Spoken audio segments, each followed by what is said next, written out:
that. Did I fuck it up again? I keep pushing the button and like stopping the record button and thinking that I'm starting it, and I'll go to like be done, and I'm like, ew, all accomplished. And I'm like, ew, I wasn't recording a damn thing. So in case you missed it, I'm outside in my bathrobe at noon in front of Breezy. Where's Breezy's language here? Breezy's. Can you see the cross? I don't want to twist all the way around. Probably my legs flip open or something.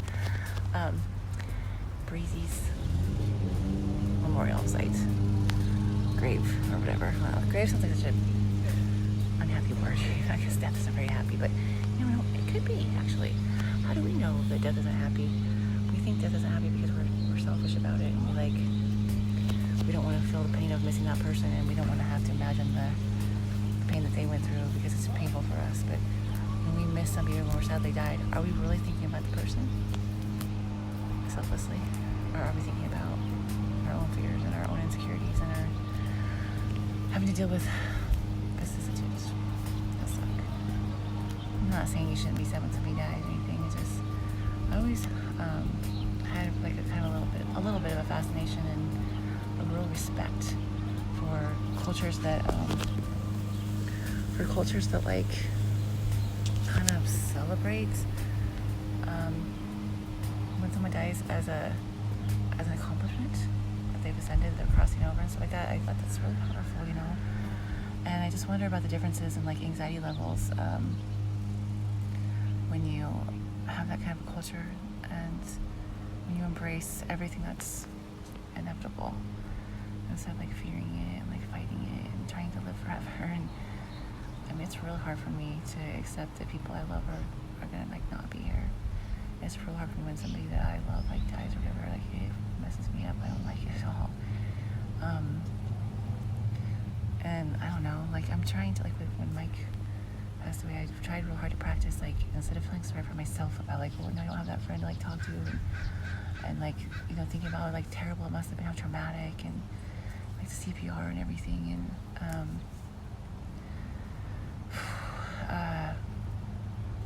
instead I tried to think about things like I remembered him saying that I still haven't found the VR where he says it, but I remember him saying that he always felt like he was an angel.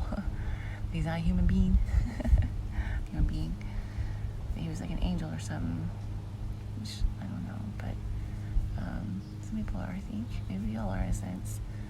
An angel is just a spirit without a body, right?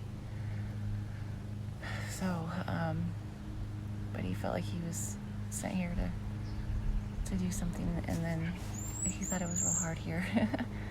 And he said he tried to not let it get him down, but that he was in pain a lot of time, physical and emotional and mental, and that he felt like he was always struggling, and they didn't tell very many people that.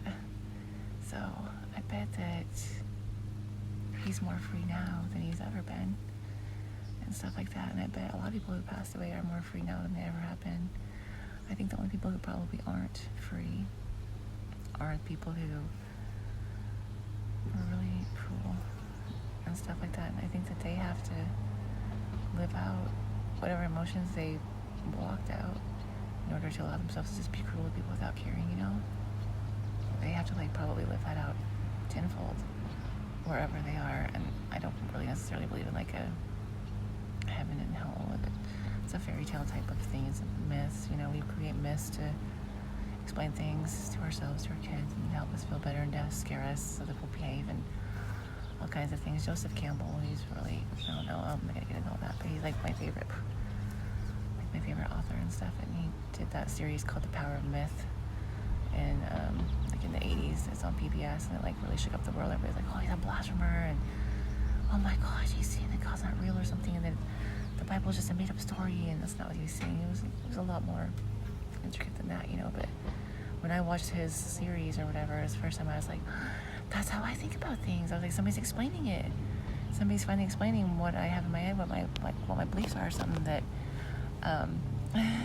like a mix between science and spirituality, and that all of these stories or religions and things like that can be good tools to use to connect with higher powers or different, you know, higher energies and stuff like that in order to improve our lives and to be like in balance.